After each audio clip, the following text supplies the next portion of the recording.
Hello everyone and welcome to the exploration series of the 6060 by McDSP. So we are here to obviously cover something that we have to explore, and the 6060 edition is a channel strip that I have been using for a lot of the songwriting of soundtracks for gaming that have been done in the recent years. I've started with the 6050, so that's why I say recent years, and it was recently end of last year it was updated to the 6060 version, which is the one we'll cover here. And as usual in the exploration series, we cover tools that I use a lot. And this is part of the scoring for gaming, so it's always tools that we have been I have been using at the studio, a lot of people have seen me using, but this is a lot of stuff that I also use and try and focus on when I do songwriting and composing for soundtracks, which, as again, in the last months, I would say almost half a year, has been primarily for for video game soundtracks. So this is the first plugin that we cover in the series, and it's not actually a virtual instrument, is a collection of modules that are aimed at mixing, recording, mixing, mastering tasks. So what we're doing here is, why am I, gonna explore this with you rather than doing a virtual instrument, since we're scoring for gaming? Well, the 6060 is a plugin that I have been using so much for mixing my own soundtracks that has actually defined the sound of what I write and what I, record and compose as much as any other virtual instrument would do. So what we do here in this exploration series is all the tools that I find valuable for my own production. And there's a reason for this. We'll cover why I've come to the decision of using the 6060, and we'll not discuss composition in this episode. We'll not discuss how the song that I wrote was made, but we'll cover why this tool is valuable, to me. And I'm confident that a lot of you will find these useful, not because just of the sound that the modules have, but just because of how the workflow for you is going to improve. So I learned about McDSP in 2005, I think, and I always associated McDSP with the serious plugins. The reason why I thought about that was that the serious plugins, meaning that I was in Los Angeles, I was assisting a teacher that was also actually quite active as a video game composer. He used to do a lot of soundtracks for video games at the time, and also commercials and things. And what happened was I was assisting him. He did a lot of stuff at the time was Open Cello Studios, quite a very, very famous recording studio. And the control room we were in, they were using these green plugins. And so I was like, what is this? What are these things? I didn't really ask because I was the new guy, I was all polite and stuff. But I took a mental note of like, what are these green things?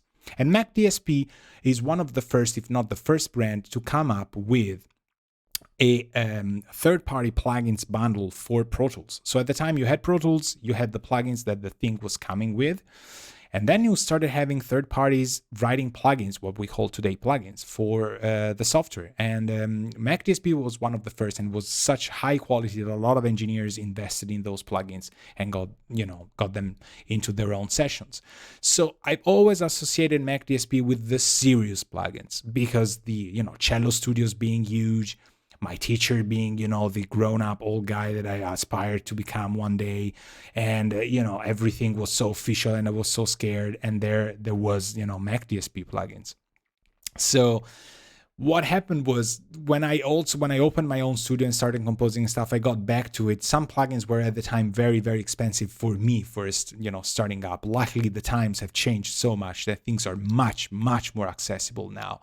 But these were such a high quality product line that, the price line was according to the quality that they were giving you. So it was kind of hard being 21, 22, 23 and just, exploring that stuff and say like, Graham, that's a little bit too expensive, but it sounds so good. So now we have a different scenario in music production. A lot of the plugins have, prices that are very, very accessible, and so does the 6060. So the mind behind McDSP is one guy. I mean, there's a lot of very cool people that, are going to help you out, but there's one guy, Colin McDowell, who is definitely the guy behind the code. He's the mastermind behind everything that McDSP has done. And that's because McDSP stands for, McDowell Signal Processing, which is his last name with DSP. I think that's pretty cool that he got this last name that allowed him to create such an iconic brand name. So, there's no way. The color green and the name, you can't really forget it. So that's they made quite a list of very awesome, great sounding plugins, and then they started with the 6020 and 6030 to venture into the module way of presenting plugins up until the 6050, which is the one I used a lot, also in a lot of studios I worked with, and then the 6060, which I think came out end of 2019, something like that, fall maybe 2019. So how does this work? First off, I want to contextualize why I'm using this. So it's very important, and if you follow me on this, you're gonna realize that there's a lot more than just talking about why I like one plugin or the other. The very first thing that I do when I compose soundtracks for gaming, and a lot of people that are following this stream are people that are interested in writing soundtracks and doing composition and then arranging and then, printing their own songs. I do a lot of work as a sound engineer for third parties, for clients, for friends, for artists, for people I've been working with and known since forever. But I do also compose a lot of stuff. Now, the 6060 has a special place in my heart whenever I compose soundtracks. The reason is when I do compose, not when I decompose, when I do compose, I don't want to feel or, use the head of the sound engineer for mixing and then the one for mastering as well. I'm always happy to have a system that works with just composing, focusing on the sound, and maybe sending the track to a studio for being, mixed. And that's fantastic. And if that song gets mixed and then it goes to mastering, that's even more fantastic. But sometimes developers and programmers and game companies, they don't have the luxury of investing in the full, procedural production scheme. And so they say, you have to send us the song by tomorrow, blah, blah, blah, we need this, and you have to be fast and you have to be effective. And obviously, you have just one headspace. I usually try and think about it as a sort of pool of energy and resources. I can't split it, or I don't want to split my headspace into composer, mixing engineer, mastering engineer. I honestly don't have the resources, and I honestly don't have the energy. I devote so much time and effort to making the song sound the way I want that when if I would get to the actual mixing, I would be so tired and my ears would be so biased that I wouldn't really be able to do it. So one thing that to me is incredibly important is to be able to mix as I go, to get the sound that I want while I'm composing. And when I do this, follow me because this is super important. When I do this, I'm pretty fast with a lot of tools that I know of, but the faster you are, the more energy down the line you're going to maintain. So the quicker it is for you to get to the sound you want, the better while you're composing. Because ultimately, the focus is not really tone shaping 8.2K, is getting the song to have that vibe. I guarantee you that in gaming, most importantly than for movies, the sound, the vibe of your soundtrack is much more important than having the perfect 20 hertz or the perfect 2.4 kilohertz. Guaranteed. If it vibes and makes the programmer and the sound designers or whoever is supervising your project feel that it's appropriate for the game, they're gonna be on board and are gonna have you on board for the project. So we don't have a lot of time, a lot of resources. We just have to be fast. The 6060 achieves that for me. So I spent, I think, a couple weeks trying to find the tools end of last year before embarking in this new soundtrack, thing for gaming that probably, hopefully will be out next year, 2021. But I wanted something that was very fast, and I didn't want to reinvent the wheel. I want to find something that worked. And I remember that I had this 6050 laying around, and I said, like, this could be it. So how does this present itself? Let's take a look at it a little bit more in depth. So there's a series of modules. When you open the plugin, it usually pops up completely empty or with just one module, or with your custom preset if you have one. So there's 6 modules that you can use to shape your sound. They're divided in 3 categories. One is EQs, one is compressors, and one is more. So the plugin is always gonna have the leftmost pane with your module selector. Then it's gonna have the input stage with the meters and the input gain knob. And then at the very, rightmost side, it's gonna have the output meters, flip phase for left and right, and then it's gonna have the output stage. So there you can set the final output gain. Now, in between, you can put up to 6 modules, and you can mix and match them however you want. You can even instantiate more of the same module if you want at different positions. You can swap them around, you can do different things, and it's incredibly powerful because you will see that you can also split the signal into A and B parallel paths. So the 6060 is always going to be like this. No matter what module you load, you're going to have this frame of module selector, input, and output stage. Every module can be turned on and off with, by clicking on its number. Some of them have sidechain, so you can turn it on or audition it as well. And again, you can click and drag and move them around. If you want to load a different module or no module, you can do it I think there's at least a couple ways to do it. So you can always click on the right topmost corner of a module and a list will pop up. So you have equalizers, you have filters, you have compressors, you have expanders gate, you have saturations, and then you have more dynamics or no module. Okay. The other way around is instead of clicking here, you can click once on the module so it highlights, and then you can select which module you want to load. It's fairly easy, right? There's a lot of modules, as you've seen. There's a lot of them. The 6060 expanded on the number of slots. You have now 6 slots instead of 3, and you have quite a lot of modules, in addition to what this revision 50 already had. So anyway, you can always click on the target, for example, 5 or 4, and then select the module. And you can, make no modules for all of them. You can still swap them around. Obviously, you can't swap an empty module because that wouldn't make a lot of sense. But it looks like a 500 format, right? Looks like a lunchbox, a virtual rack or lunchbox. And to me, this was the fastest and most reliable way of just going through tracks and setting things up quick.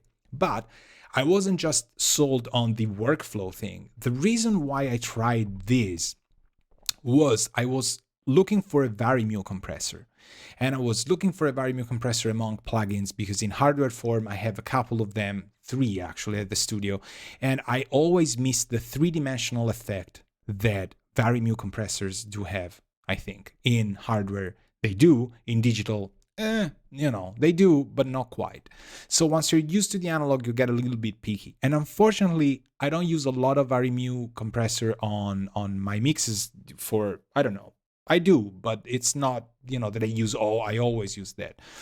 But when I do mix for or work on soundtracks, I do use a lot of Varimu compressors because they're very smooth, they're versatile, they allow you to compress, and you don't get the artifacts of compression that I really don't want in sort of orchestral settings and stuff. The C671 is actually great sounding, and it's just versatile enough to just use it on different sources, and it's super easy to use. It only has 3 knobs. So it left me quite, impressed at the 3-dimensional effect because I use a lot of delays and ping pongs and things that go left to right, and I use a lot of reverbs also in my songwriting for soundtracks.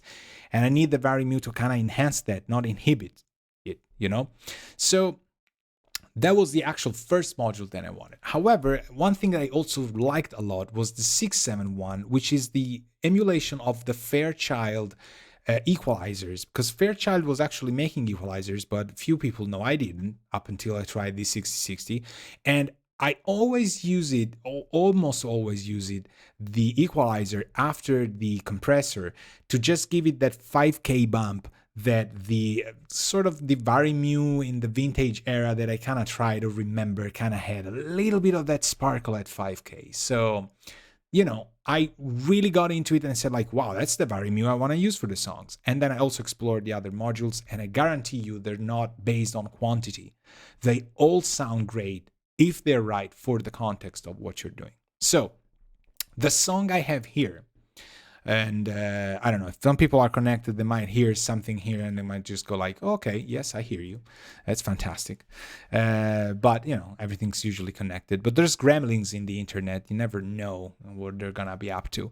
This song is called The Spaceport. And I kind of finished it 3-4 days ago, something like that. And I made stems out of it because we're discussing how the segments of these are going to work out for different sections or parts of the game. So I usually do this stemming to just try things around, and I thought I would use these not from a composition or arranging standpoint, but just to have audio that we can use. So for example, it starts with piano.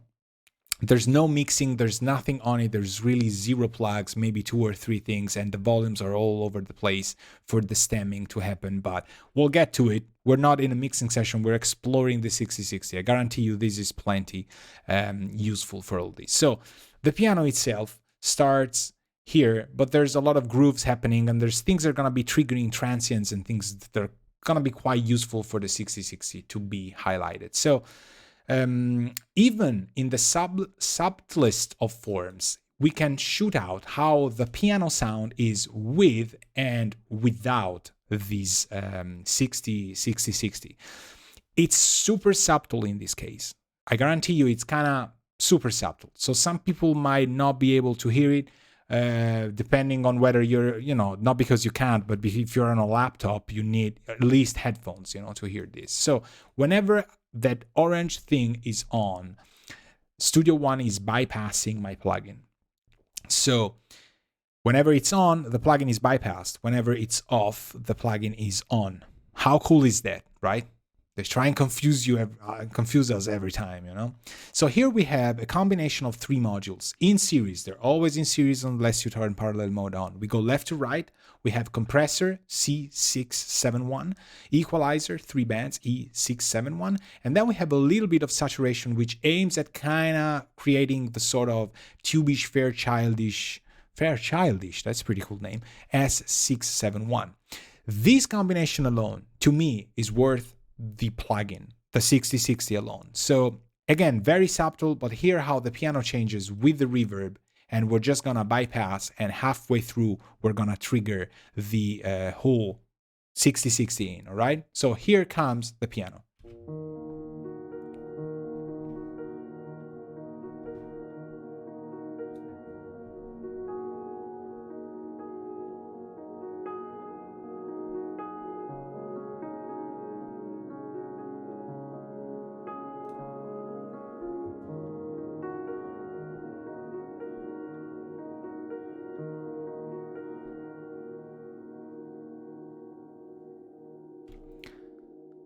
A lot of reverb, because I usually employ a lot of reverb in my compositions when I songwrite for this genre. People love it, so I kept doing it. I'm sorry, that's just how things are now. So you hear how little it does, but how important it is to just get a little bit of movement or sparkle. It just makes the piano so, I don't know, more melodic, more passionate about it, just a little bit more detailed without being too sharp. So that to me alone was just, you know, and it's a very, very mild use, but it was already like, wow. And it wasn't the first time, obviously, I was using this, but you start thinking about the 6060 sometimes as a combination of modules that have worked for you in the past. So we're going to take, I think, the grooves, for example, because they're kind of, you know, useful for demonstrating. There's a part of the song where a choir comes in.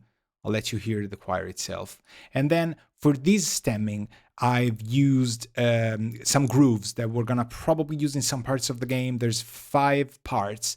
I've divided them in low, high 1, medium, high 2, and groove. extra groove.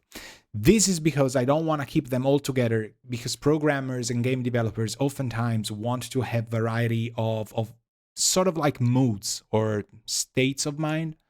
I don't know. So sometimes you just need some high percussions, and that's gonna be sort of like floating, and then you want to drop the low percussions in some areas. So sometimes game engines do that on their own.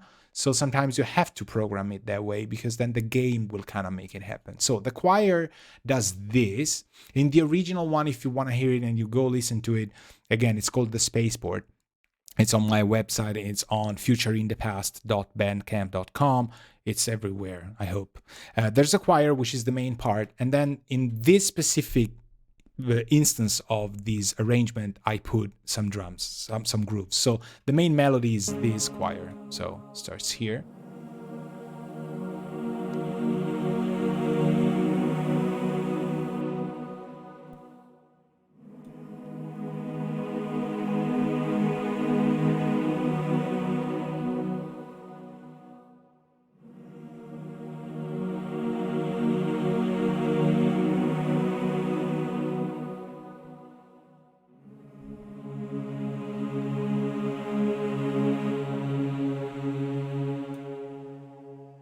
All right, so this choir goes with some strings.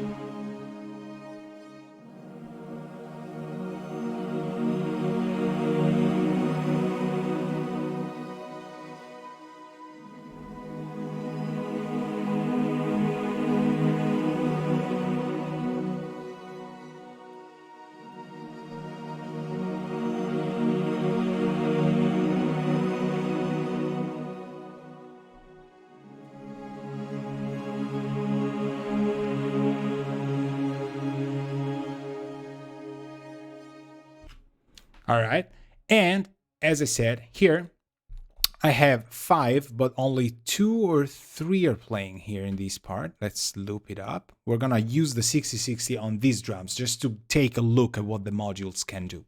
So there's 2 elements of groove.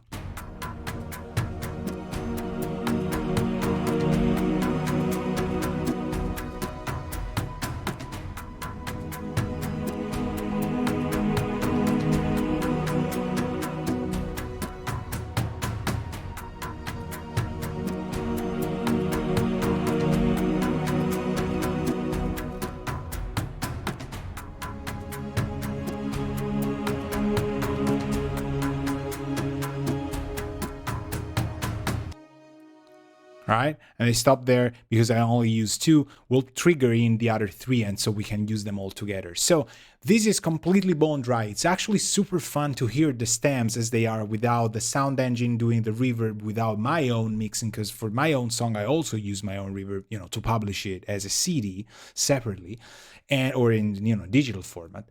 And it's very nice. It actually has a non-reverby kind of vibe, which I like, with just the ambience from the recordings.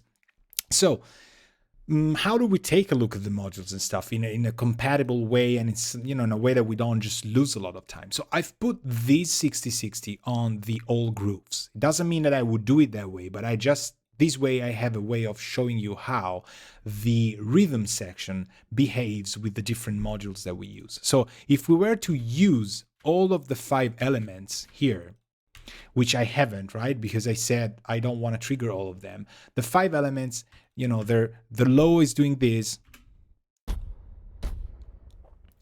the mid is doing this,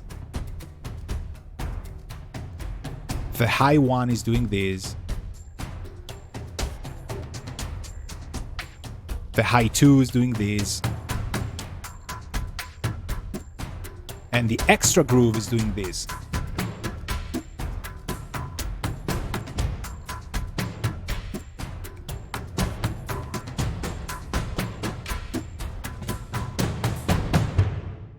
And these people is all written by hand. There's only a couple there's only one track actually that I remember that is a pre-made loop, which I love, which I tweaked a little bit in EQ and saturation before printing, but nothing else. The rest is just, done by hand like pizza. So here we only use this. I only had, I think, the mid and the highs, but here in this part, the original song didn't really have any percussion, any really heavy stuff. But for a variation on the theme, I also put it here. So the original one was kind of like this. I'll make some volumes while we're on the run. Man, it's so dry. Beautiful.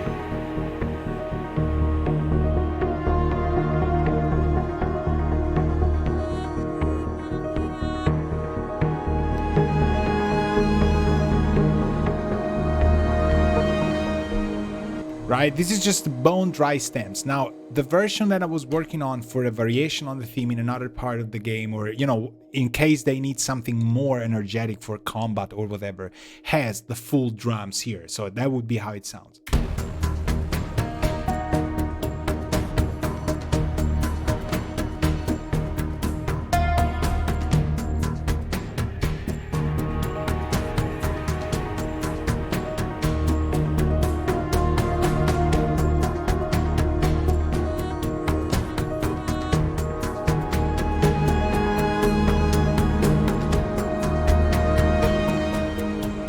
Right? So there's a lot of elements that have not enough reverb, a lot of elements that are hidden, but we'll take also that as a little bit of a pretext to just use the 6060. That's super cool. So let's just take the kits here, the drums that are playing, and I would say probably let's take a look at it from this angle. I kind of thought about like, how could I demo this, you know, effectively and fast? So I would say let's load some compressors and take a look at them, like 6 of them, for example. You know, we don't use them, you know, simultaneously, but we're gonna open the first 6 compressors that the 6060 has to offer.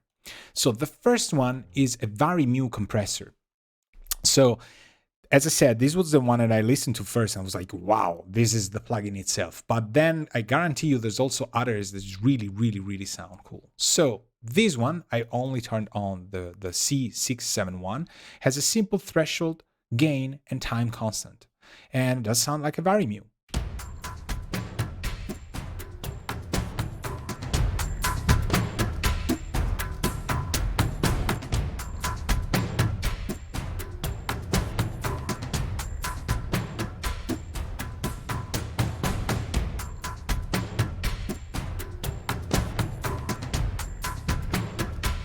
Right? I mean, it's just, if you want to do this kind of compressor with something that is more 1176-ish, obviously it's going to sound completely different.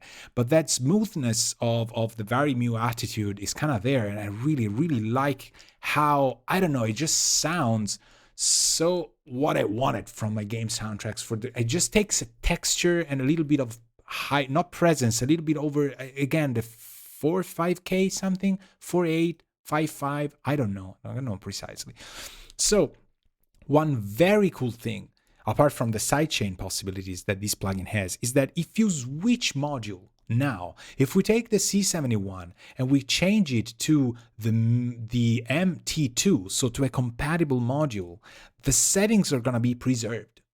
So now we have the MT2, which is the second one I had loaded, which is an old tube design emulation. And I mean, we can switch from, if I take module 1 and go like this, we have pretty much the same, parameters, except for the attack, because the MT2 does have a variable attack that you can set.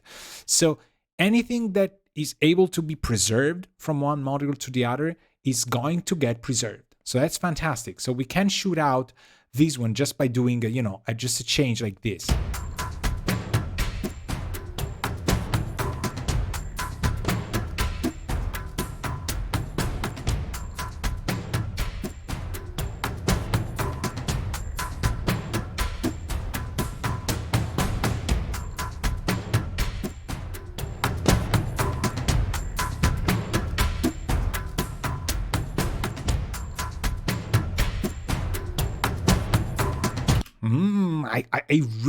It's a hard battle between these two usually. So again, we could switch between one or the other. Some of them, however, are very different. So that's why I wanted to go from, one module to the other. However, take note of the fact that you can switch a module, and if it is a compatible one, like meaning that the parameters of the one you're switching from compared to the one you're switching to are compatible. So there's a threshold, there's a gain, there's a maybe a time constant, whatever, or a ratio. The plugin is going to preserve them for you. So it's going to try and make the fastest and easiest transition to the same settings given two different modules, which really helps sometimes to just be faster, and don't just touch all of the modules again. So MT2 all tube design, fantastic. It's actually making things even more aggressive. The IC2 is sort of, I don't know if it has any resemblance to an existing compressor. It has a kind of a different sound. Let's try this. So now here we have ratio, gain, and threshold.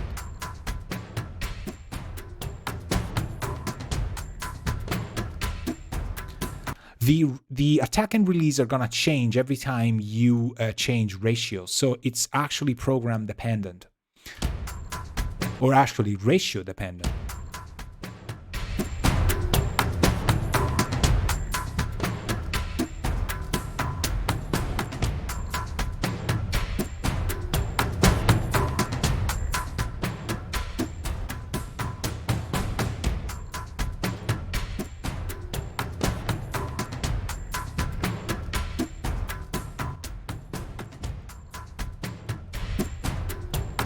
Just to give you an idea of how the two sound.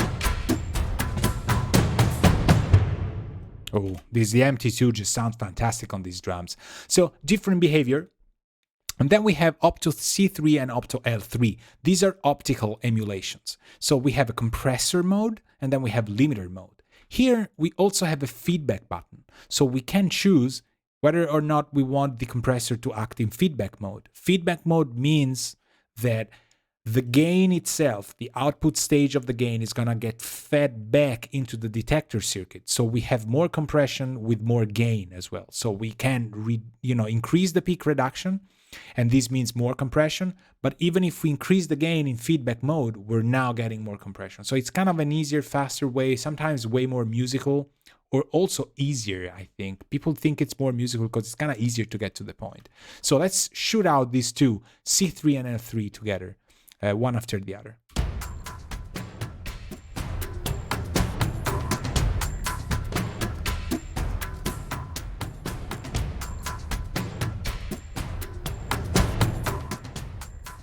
You see in feedback mode, the compression is actually it's changing with the gain, right? Let's try limit.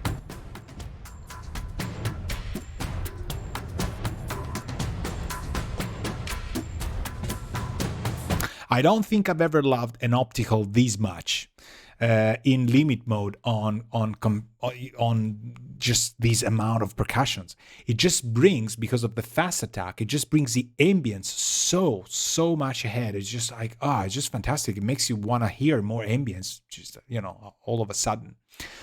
So these are pretty straightforward, as any optical would be. This guy here, the BC23, it's the British compressor 23. So this chap is actually a recreation of a British design compressor. Some of you might know what we're talking about. We have threshold, feedback or feed forward, gain, ratio, attack, and recovery.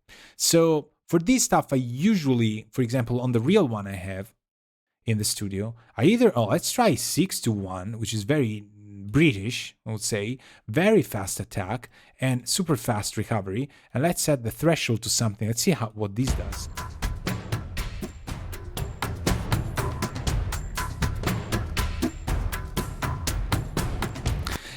It does have that kind of, not sandy, that sandy, sharpy kind of thing that the real compressor does have. Let's try very mild ratio. Very open.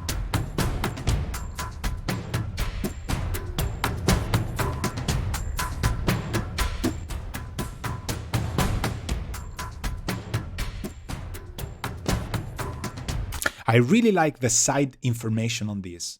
It just makes things stay put, but I'm always clipping it, love it. But not that much to distort everything, but red lights going on. So it just makes the side content very, very cool in a way, I would say. So let's keep going with all of the others. So number one, we're gonna load the Over Easy, then the SST8. I mean, people, when you look at the, the range of all these, it's just like, oh my God, so many toys. How am I gonna learn? Just take your time, as I did, sit there, try them, and then you'll know which one does which.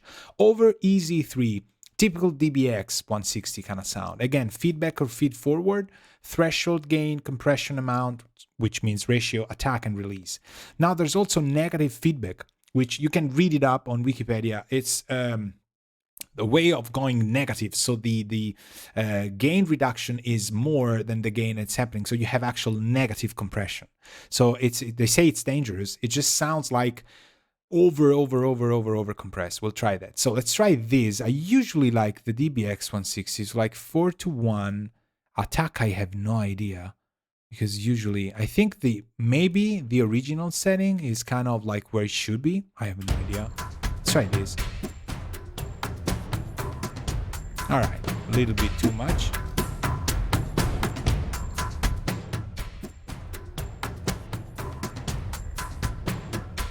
Has that grabby thing, right?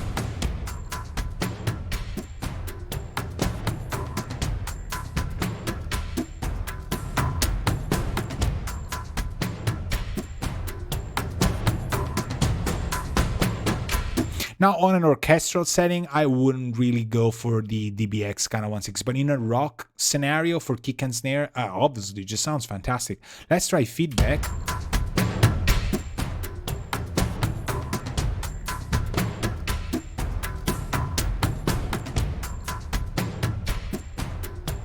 Kind of like it. Let's try negative.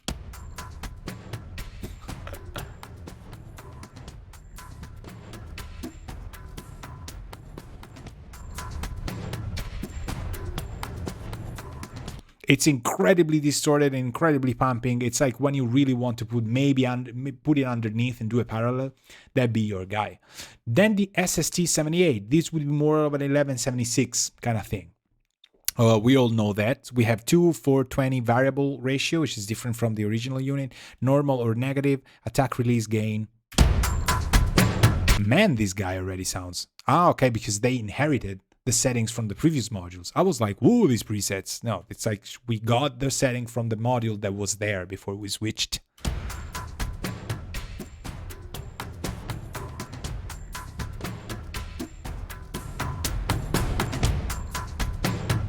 These we could try and use with like a very fast attack, kind of slowish release, or actually maybe super open attack and super close release, and like 4-1, which is typical like 776.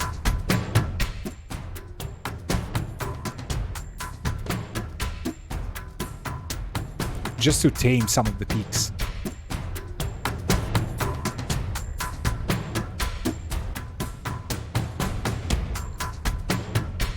It just doesn't pop up, right? Pop out of your mix as it used to do. Again, on this kind of stuff, on single, like on drum buses for orchestral-ish kind of things, I wouldn't go 76. So maybe, in this case, I really love the first 2 or 3 that we tried. These one are more maybe genre, I wouldn't say inconsistent, but they're more appropriate probably for something else. So as far as I've heard, like the first 2, the 671 and MT2 were all we needed for this.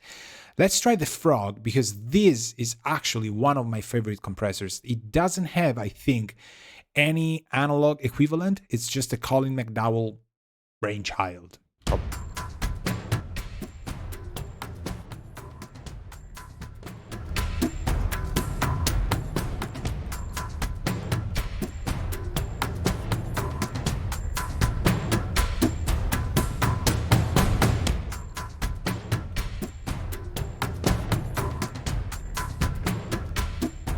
Man, this is the third one that I like, not meaning the third in terms of like bronze medal. There's now 3 that I would really like: the 671, the MT2, and now the Frog, which is the FRG.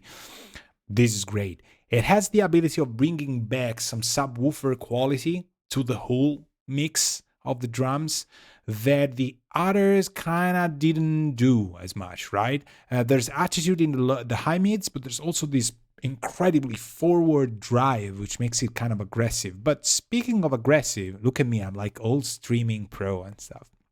But speaking of aggressive, we should try the D359.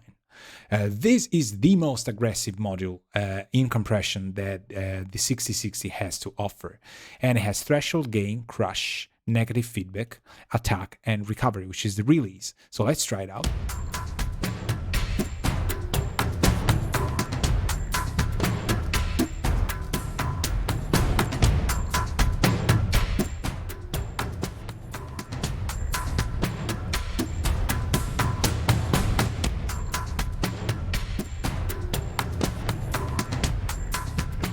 It could work, but you can hear I'm using it in solo with just the drums because it just makes some of the sparkling little details sometimes be too much, right? At least I would say so. If I hear it too edgy, the drums are really on the verge of being very soundtracky-ish already, and I wouldn't want to go there. That's why the tube designs are really loved. But there you have it. This is the most aggressive, the nastier of the bunch, and oftentimes it's just fantastic. It works here as well, but it just gives tons more of attitude. I think the Frog kind of had that, but less crunchy in the mids. The D359 is one of my favorites on electric guitars. It's oh wow, it's just fantastic. So this is for the compressors. I would probably say we should stick on to something like the M2.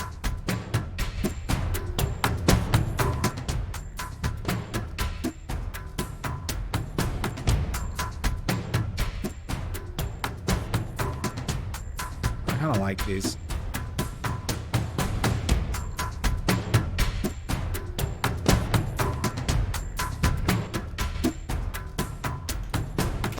And the side content is also amazing in this MT2, which reminds me of the tubey kind of stuff. Let's see if we don't overclip things. So if we really want it to be, super politically correct, we can lower the input gain here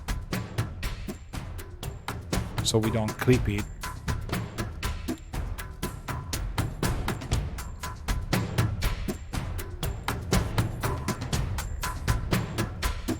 Honestly, I don't care that much. That would be fine. Let's try the equalizers on some of the strings, for example. So, or on the strings. I want to try it on the strings, or do we want to try them on the Z stuff? Let's see. We could do a synth bus, a huge synth bus. Let's do this. Let's try it. So Faris, risers, up until here, these people are all synths. So we're gonna make another bass called all synths. Then we might be splitting the basses, but that's okay. For this example, I don't really care. We use the awful yellow, which is gonna give it away as that. We could prepare this. Let me also bus out the strings. I have a couple one here, right? Right, this is probably more yes, this is probably more for the EQs. So these are gonna be all strings. Let me save because we never know.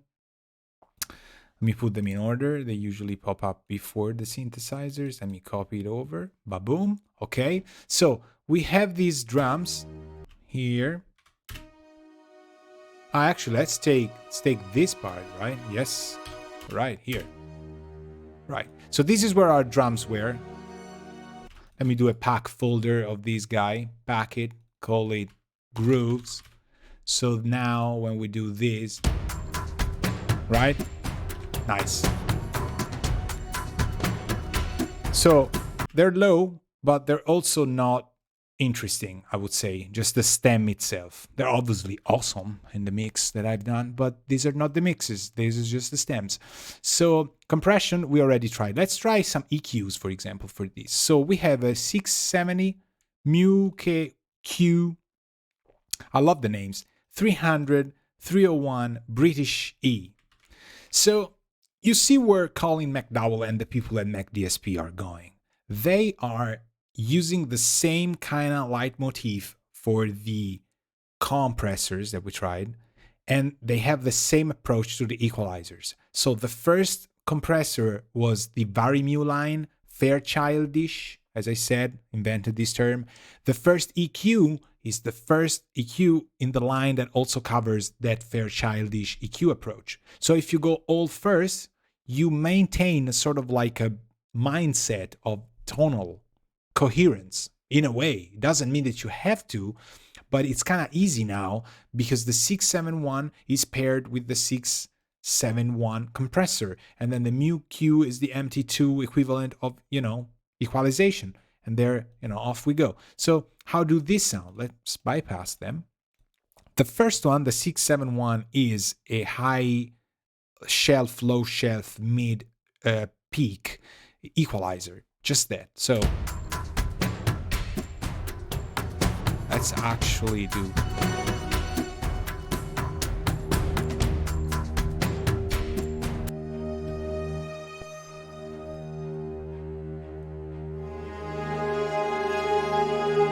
Now, in my strings, which are usually a mixture of synthesized strings and real samples and, libraries of real strings and fake synthesized old stuff from the 90s synths and keyboards, the romplers nobody wants anymore, they usually benefit a lot from meaty mids. And this is another thing that these two, the mu Q and the 671, can really do effortlessly.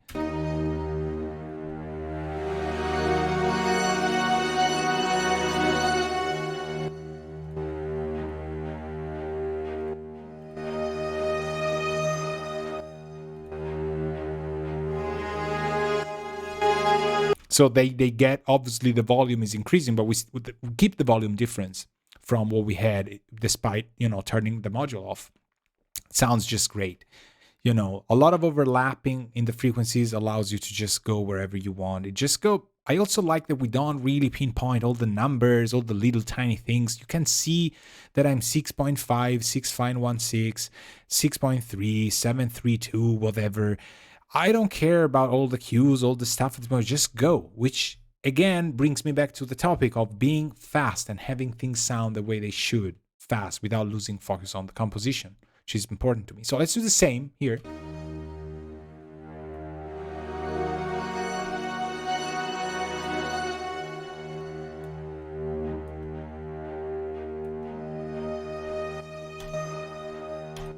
How can you not love this? I know you do, but whenever I try this EQ on strings or some stuff, it's like, that's the sound I had in my head. And these are the serious plugins. So I'm in serious mode. Imagine if I wasn't there, I still remember what I said. These are the plugins I saw when I was a little kid into assisting other studios, and teachers of mine. And it was like, well, we use McDSP here because that's a pro studio. So, wow.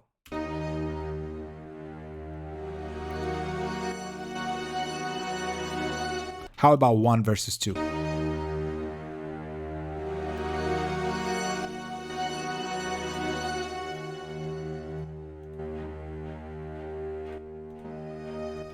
It's kind of hard. All right. So the mu Q, you learned when you see this cow shape texture, it's all tube design. The 671 orangish, Fairchildish equalizer. This IQ, I don't think it has an equivalent, but I would like to think that it's a Baxandal approach. So there's high band with frequency and gain, and low band, frequency and gain. As simple as that. Can we do something with to this sound? Oopsie. This EQ just farted.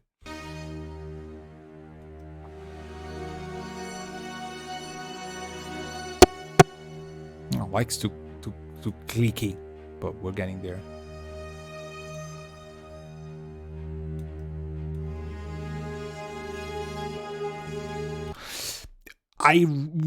This one doesn't really have the mid band, so I would like to have a mid band there. I wouldn't probably use this EQ for these exact tracks, but it's very mild and very open, so I think it's kind of Baxandal. So this is more of a refinement EQ, I would say. These two, E300 and 301, are, the manual says they're just run-of-the-mill EQs, but I think they're fantastic. The 301 is sharper, more of like, you know, narrower cues at higher gains, especially, I think. And the 300 is more open. So maybe it could be a SSL G versus E, with the blue being E and the red one being G. I don't know. So let's try 4.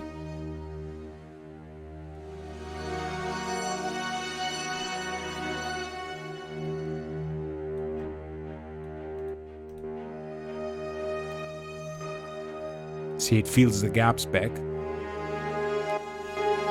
Now, if I switch here to 301, we're gonna get the same settings, but in the blue form. So let's hear the difference between these two.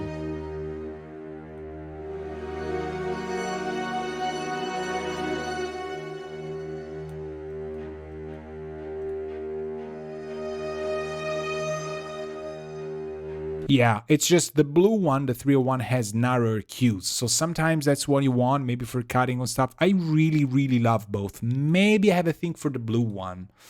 I don't know.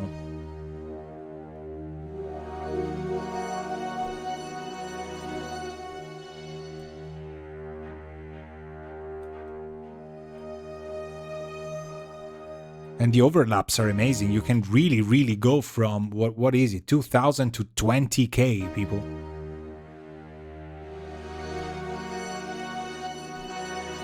Yes, like, I don't know, my ear is kind of set to the 301, but, you know, they sound fantastic. British. This is high frequency, I think it's a shelf. Then you have a high pass, then you have frequency and gain low shelf, and then you have a parametric bell.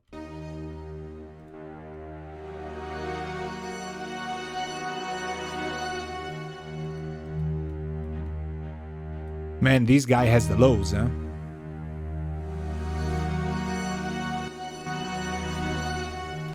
The risk here is that a lot of them sound fine on your source material, and you go like, which one? Just pick one and go.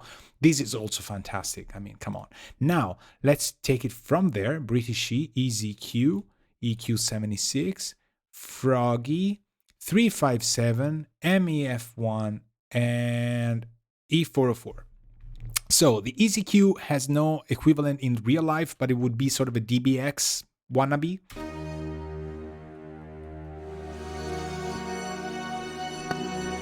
I usually don't like it a lot of orchestral stuff. This one, again, kind of a rock. I don't know. If you think DBX, I think rock music, so maybe it's me.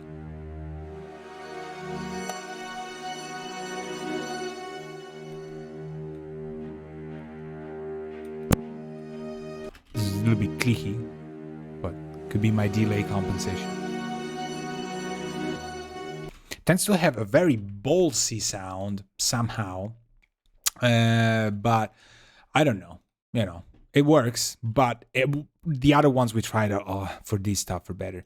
So then we have EQ76, which is, some of you know, the Uray equalizer that wants to be that kind of thing, 4 bands.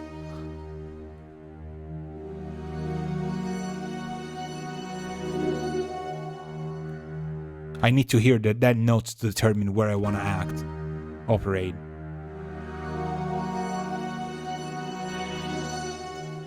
I need to be fast, because that note then goes away and I need to do it. So this one's very versatile. Kind of like it.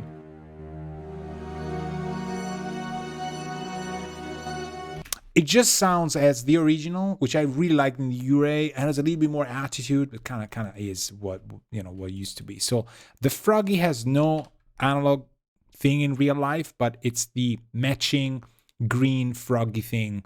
I think it could be close to what Filter Bank has, the original EQ from McDSP. Not sure though.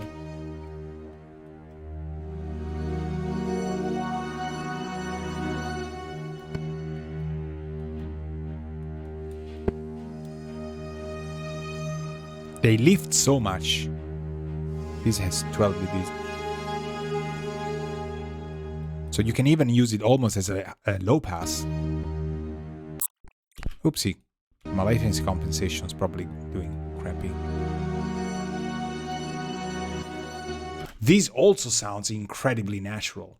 Incredibly natural. These I really like. How about 357? What if, okay, this is 3 bands, so we really tried 4 bands, so we have to try.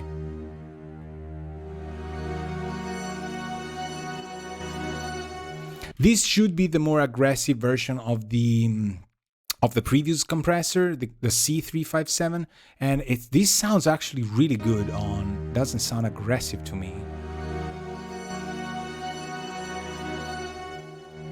I mean, it doesn't sound as doing too much of an aggressive approach. It just sounds like it doesn't have the attitude, sort of a solid state-ish thing. Then you have 2 filters. So MEF1, low cut, high cut, but you do have emphasis on, so you can pinpoint how.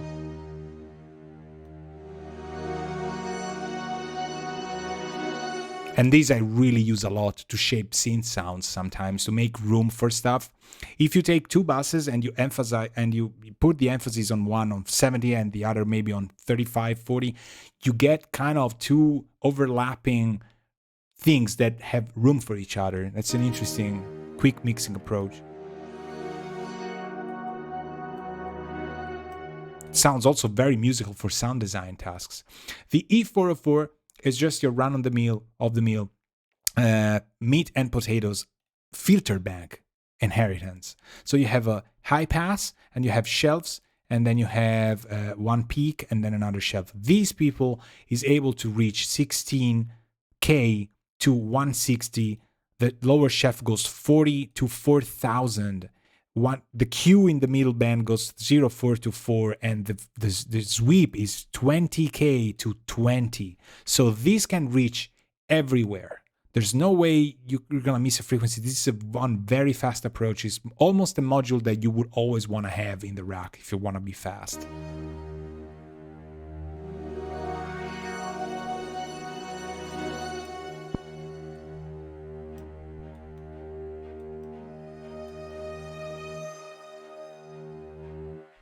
The filter is just fantastic.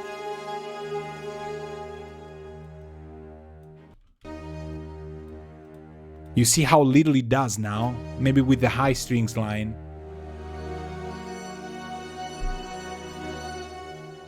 It just gets there and it doesn't really sound like your EQings are kind of very, very transparent. Love this. It's also easier maybe to use than the original filter bank. So this is up for the EQs. Let's try and make a sort of a default, and let me get the MuQ that I really love. Maybe do some compression as well of these strings. Why don't we try the 670 compressor though? So here, voila.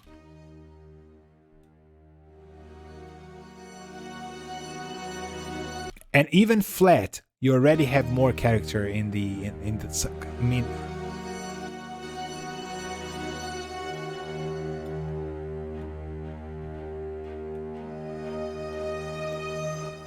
I mean, if I really wanted to make it, you know, primary kind of thing in the groove.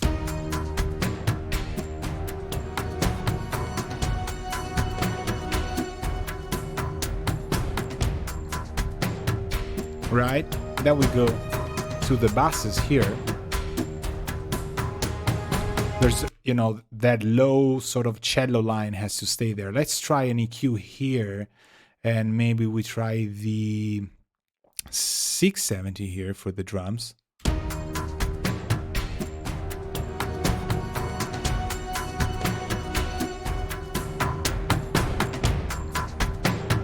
Make it angrier.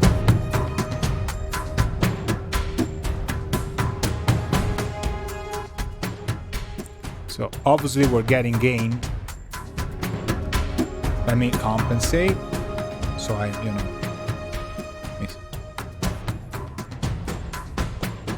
right.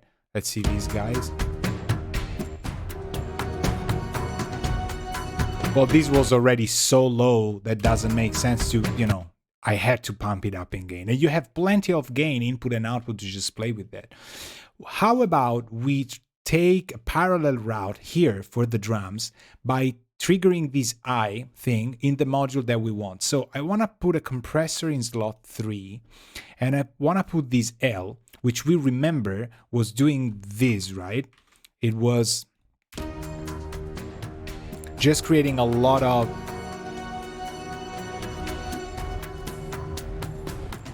all we hear is the ambience, right? So if we click on 3, on this I next to 3, the first two modules are gonna go to bus A, and the third module starting from this I is gonna go to bus B. So now if I click on A, I hear the muted A, and I hear just the B channel, which is our sort of parallel over compressed thing. And I can, you know, mix the volume here or mute stuff, right? So I can bring in a lot of wrath, and I could use a module that we haven't seen yet, which is a saturator. And this 671 is again on bus B. See that highlighted B means that we're on following up on the bus B. So the A chain is broken up until the last blue A, cyan blue. And then it starts with the bus B, right? So here I have a saturation and tone, as easy as that. So maybe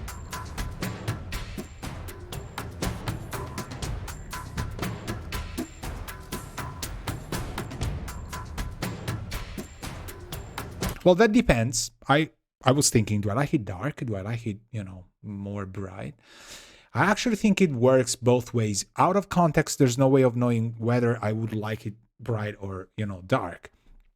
However, this has to go to mix. However, in the context of the mix, you might want to bring out some details in the side channel, right? And you heard that just better than any EQ, I go tone 80 and it just pops up all the ambience plus that shiny thing. I would go dark, just that now that I hear context, I don't want the high frequencies of the groove to fight against the strings. So I would go probably around 20. That's one saturation.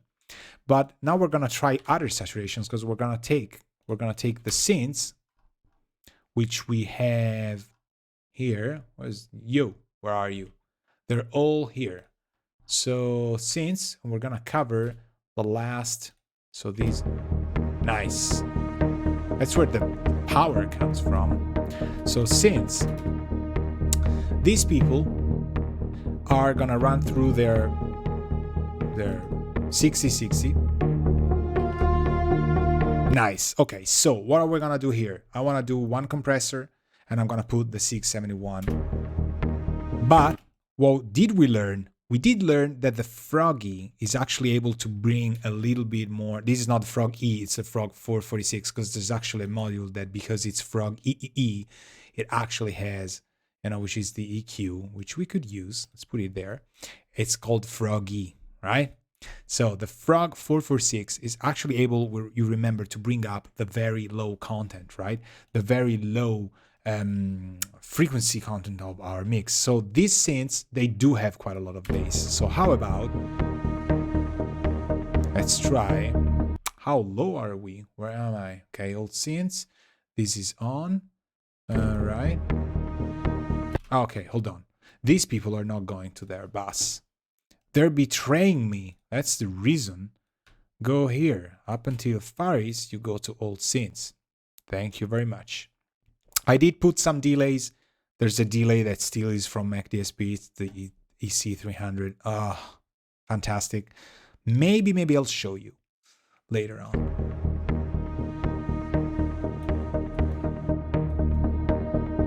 All right. I really love the 1.1. Whenever I use synthesizers, this is more of a composition thing. You and I, we shouldn't really think about compressing a whole lot.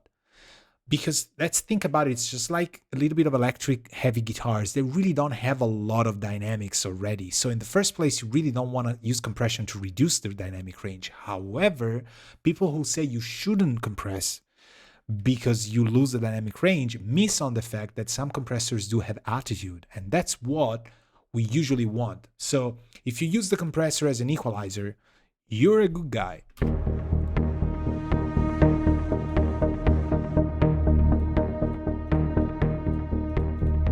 Now we're gonna take care of the context. So there's a little bit of build up maybe here. I actually really love this frequency, so maybe it's lower. Hold on, this is an upper harmonic. Oh my god, I love everything. I'm doomed.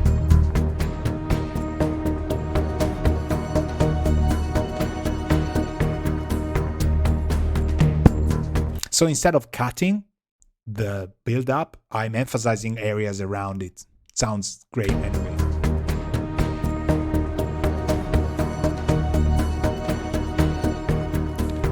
Sounds cool. Now, second saturation module, which I think, I don't really need. Here's the second of the 3 saturation modules. This is a sort of old tube design. Again, drive, tone, low cut. You know, maybe we don't low cut, but the tone alone is worth this module.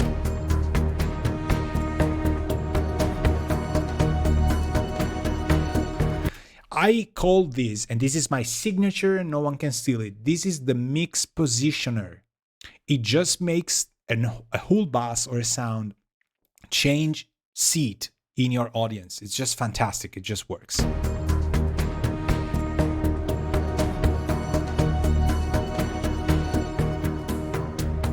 So obviously I wouldn't low cut, but even the low cut filter, man, it just sounds fantastic. The other distraction module, not distortion module, which is like the heavy distortion, is this yellow D100.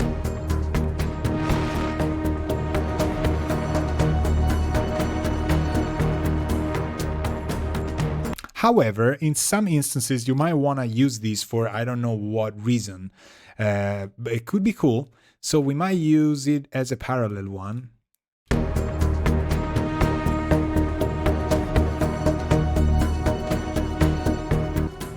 And bring in this.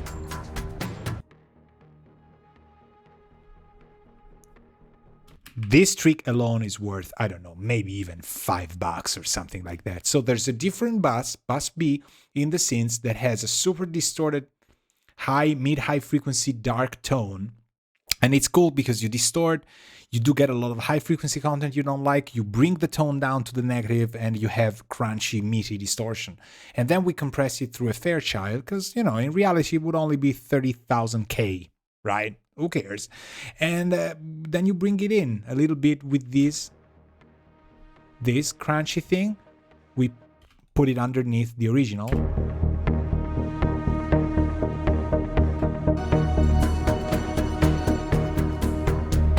Right? Kind of edgy. Cool. Who else is here? Module that we have to try also that I might not spend too much time on is the actual gates and compressors. Why is that? Because usually here in my compositions, I don't use compressors, I would say. Gates, you know. I really don't use them a lot. I don't really have to gate stuff a lot. But there's quite some interesting things. For example, the IX is a downwards expander, but the Frog X is an upwards and downwards expander. So the EZG is again a DBX-ish kind of thing. The IX is your typical expander compressor, expander gate. But the Frog X is able to do a little bit of expansion and compression. So maybe on piano, I wonder if it will gonna work.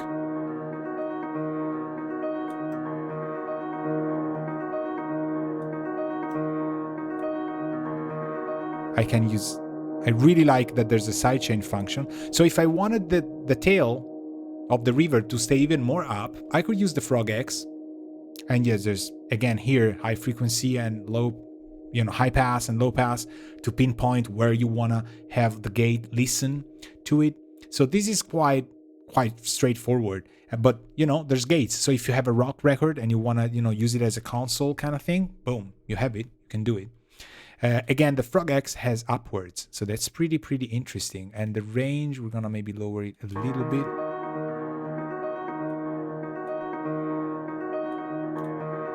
Stays up a little bit more. Let's keep it there. There's a little bit of other elements that I really, really like. And there's, for example, the choir. I haven't touched on that a little bit. There's voices here, voices, choir. Let's try the choir in this part.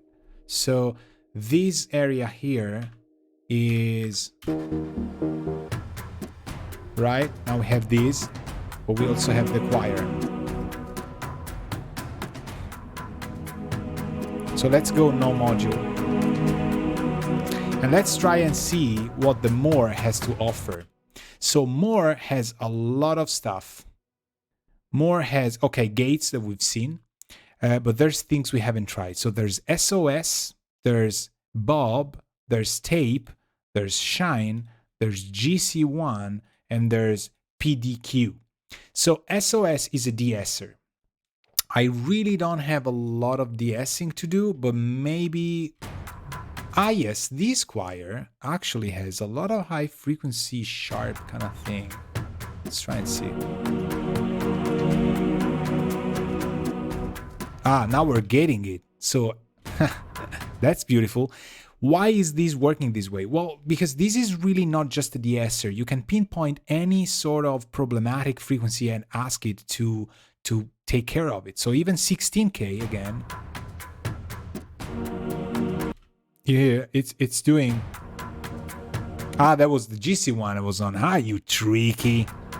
So the SOS is fantastic because it just works on any frequency range from 1600 to 16,000. You can set the range, fast attack, recover, threshold, recover being the release, and you can pinpoint things. I don't know if I'm able to do this for example, this track. The choir has some very high noise from where I got these samples. However, it's kind of cool. I mean, can't really...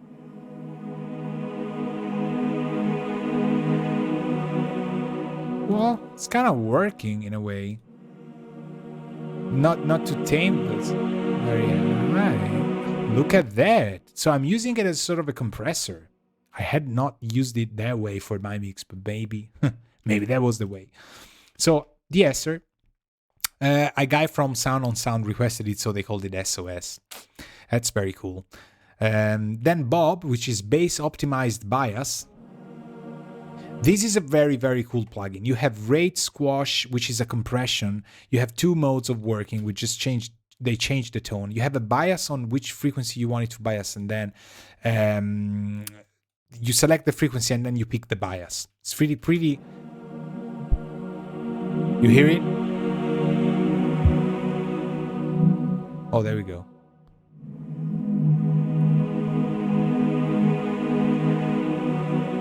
It lifts subs, the subwoofer parts, as no other.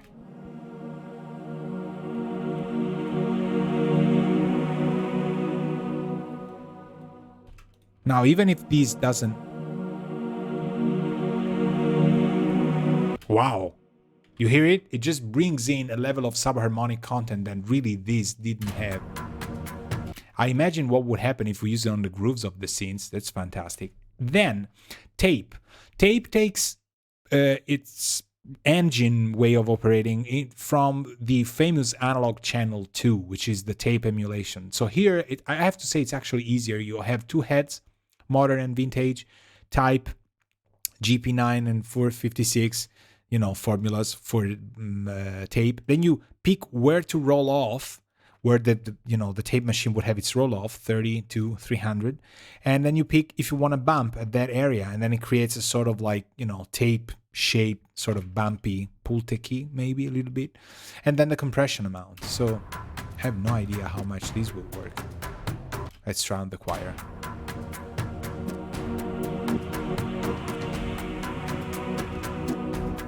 So this is compressing a whole lot. Maybe I wouldn't do it here on the... How about... we're gonna try it on the vocals now. Kinda like it though this way. Shine is a very nice and simple high frequency enhancer. Two modes, two lifts, and you can really You can hear it. This I think I used in the mix because it brings back a little bit more of attitude in Lift 2, I think.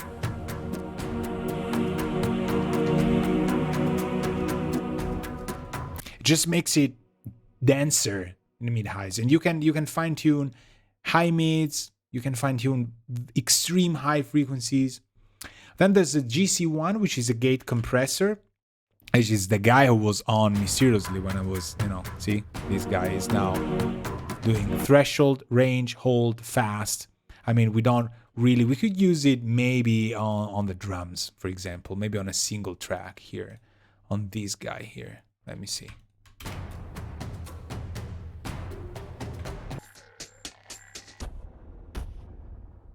For example, I don't know, maybe here, let's see.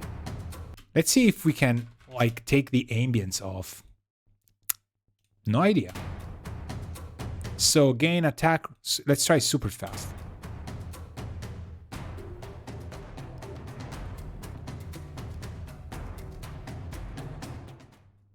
Let's see.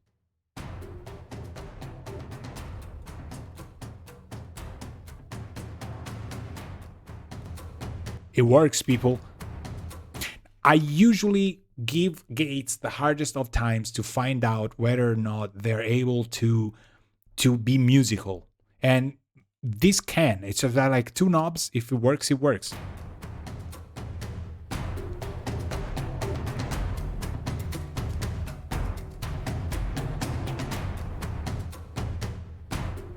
Man.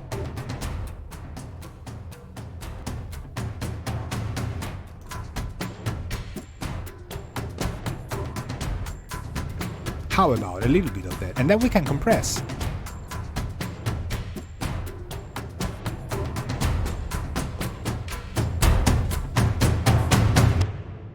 I would have never thought that a gate on something pre-recorded like this and a compressor afterwards would be one of the most amazing demos I've done of a gate and compressor of my life.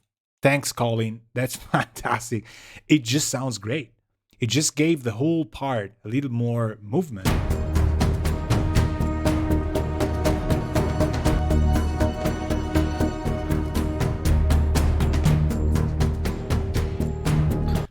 I mean, come on, I'm saving just because, when it sounds fine, you go like, gotta save. I think that's pretty much all of the modules except for a couple of them. Another one is a sort of Pultec style thing, right? Let's try it here on the extra groove. This guy here. Let's try 60-60 and go here.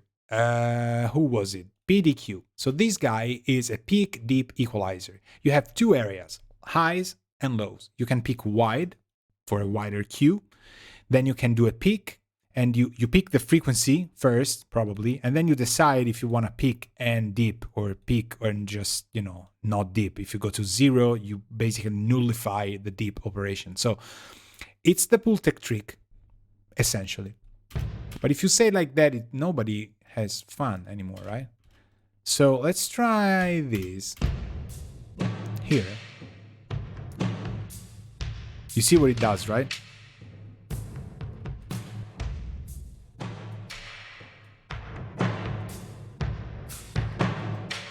People, it sounds fantastic.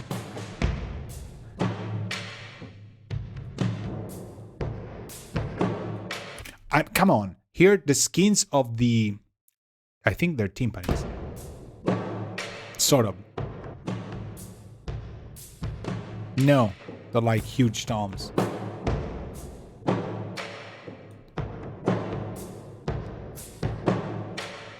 I think this feels pretty much fantastic, maybe in parallel. So I turn on the parallel right away and go. A is the original. And now this guy.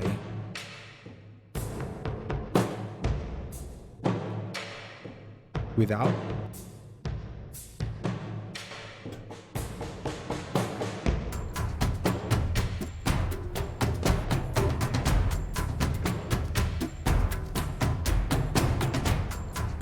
All right, without this.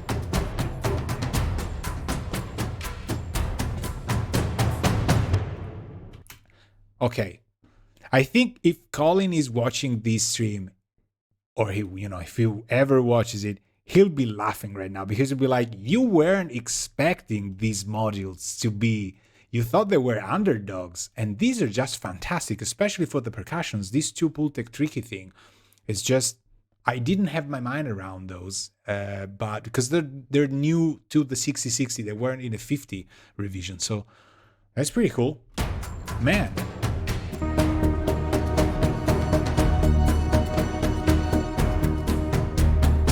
I really hope I don't have to remix the original song I want in my CD, because now I'm like, I should have done that. I should have done that instead. I'm a normal person after all. So, choir. Let's not touch the choir. Let's take the first and then we're gonna close. We got some voices here.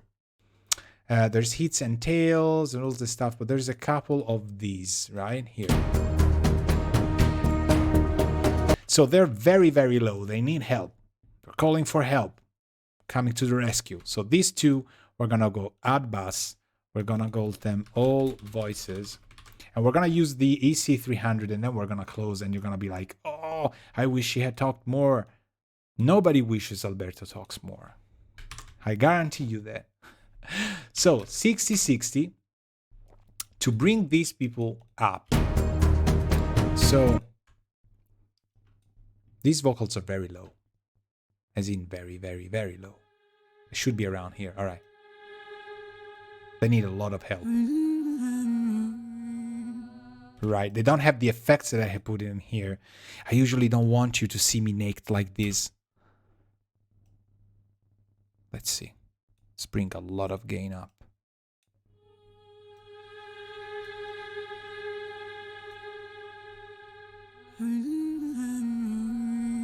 I mean, come on, people. This is just fantastic. They're on the same level. They don't sound crunched or compressed.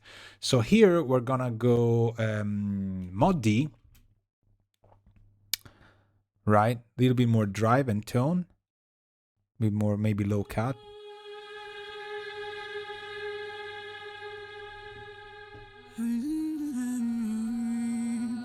Right, yes.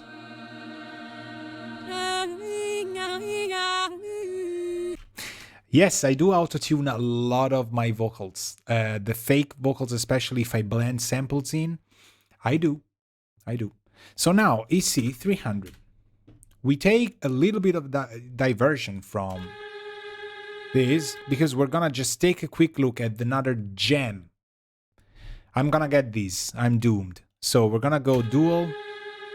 I don't wanna talk about this, but I'm like this close to talking about this. It's so horrible of you, Colin, to make this. It's just a fantastic delay, which could jeopardize my template. So you have magnetic, digital, and analog, and single, dual, and ping pong. Magnetic is tape, digital is digital, analog is bucket brigade, right?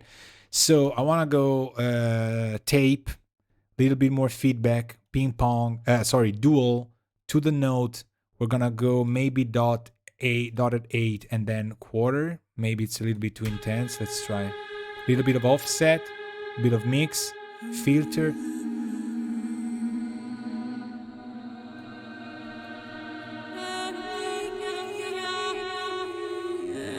People, this is the sample, right? All right. Enough talking.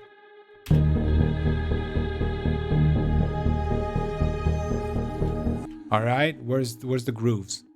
Yo.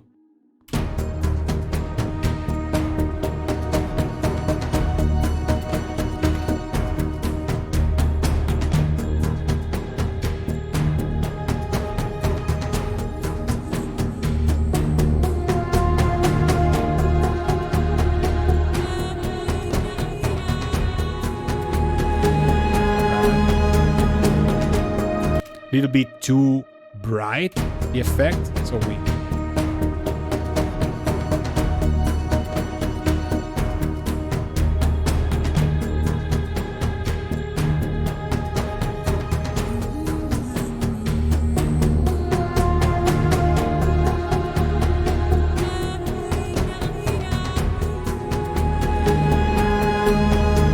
not quite, so a little bit less feed mix, kind of getting there.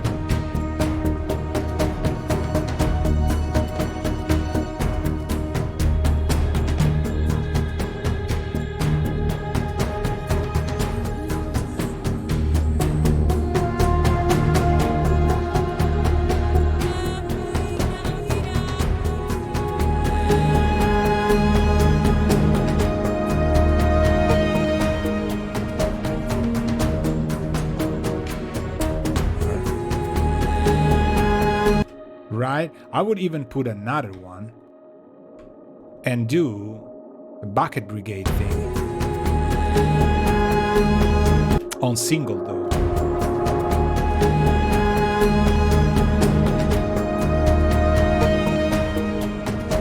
And this one has depth, people, so you can reduce the bit depth, and it's on a kind of a bit crushing thing.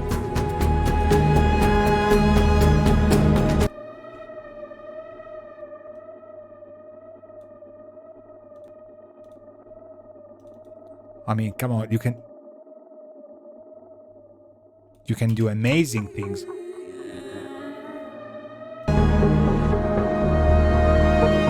Right? So, I mean, you could play with that for like, I don't know, hours. Obviously, it needs reverb. So, I don't want to use reverb in the example, I just want to use delay. So you can kind of fake your, your sort of reverb into your delay to sound as reverb, right? What else is left? Nothing. Maybe tape. Tape would work on the Santur, for example, here. This guy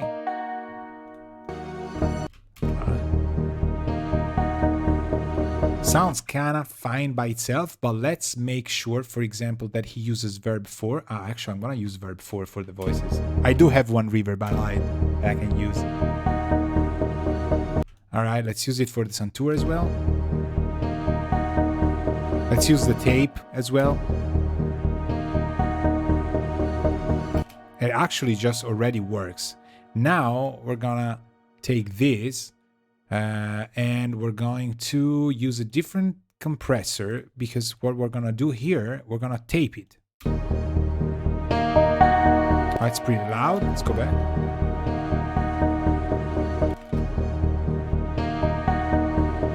Right. And now, right, and then a leveler. So number 3 could be a compressor that I really like for leveling stuff, which is sort of like the IC2. Doesn't really have a sound. I mean, it does, but... Right. How about a B-Bus from this next module?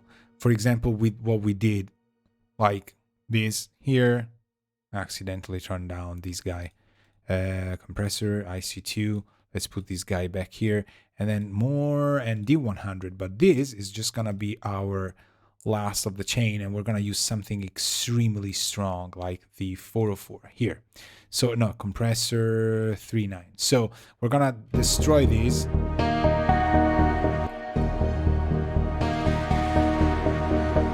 Right? Sounds pretty cool. All right, and we're gonna...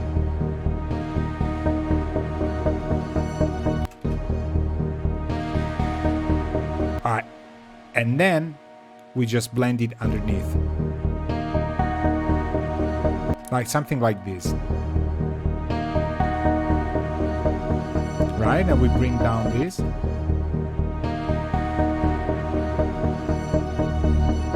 Could be.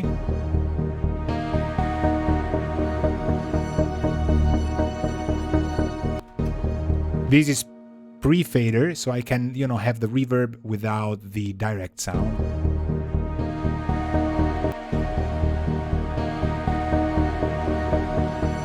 Right, a little bit less.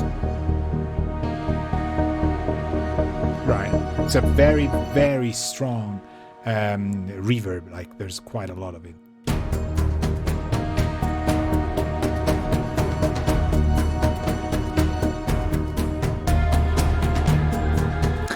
And that pretty much concludes it. So how about we just take a compressor and we put it on the master bus, on the mix bus. much of this.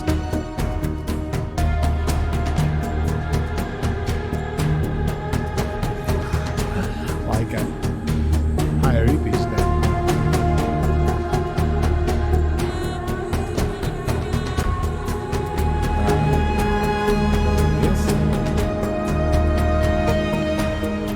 I like that the delay is pitching, but it's like sharpening things and then flattening things. So I put it a little bit lower.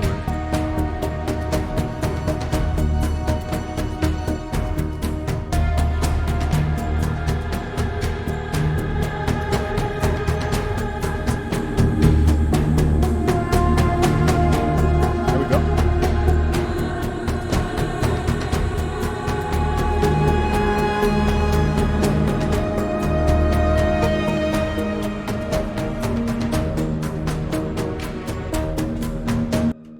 Right? So this little part we've taken from raw stems into just using the 6060. I honestly have no doubt that you see where I'm going with that. It sounds fantastic.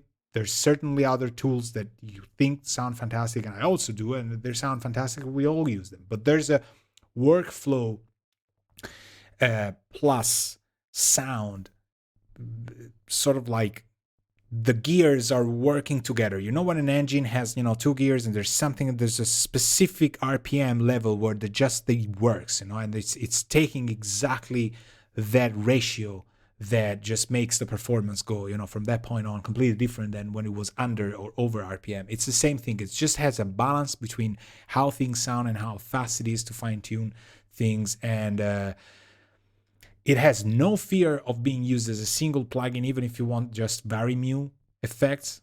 It works, and it's priced as close to any other thing. I honestly never have huge budgets to do stuff and just go shop for plugins. I need versatility as well. I need things to sound right. And to me, it just defined this edgy science fiction cyberpunk sound that I have. In a way, I would really like you not to use it. Colin, take it out of the market. Nobody has to use it anymore because of how it kind of shapes my things to sound in a way. I hope you kind of don't like my sound, so you don't copy me. Just go your route, do your things, have your fun life. But I can't help, you know, in all seriousness, just, you know, think it just works. It just works fantastically. So I hope this was useful to you. Again, this is the Exploration series, signing off from our specific highlight of the McDSP 6060 Ultimate Module Collection. It's longer than my name and last name. Fantastic. Finally. So probably I'm using that because, you know, now I'm no longer the first in the list. But thank you very much for tuning in. And I hope this was useful to you as usual. We'll see each other very, very soon. Ciao, ciao.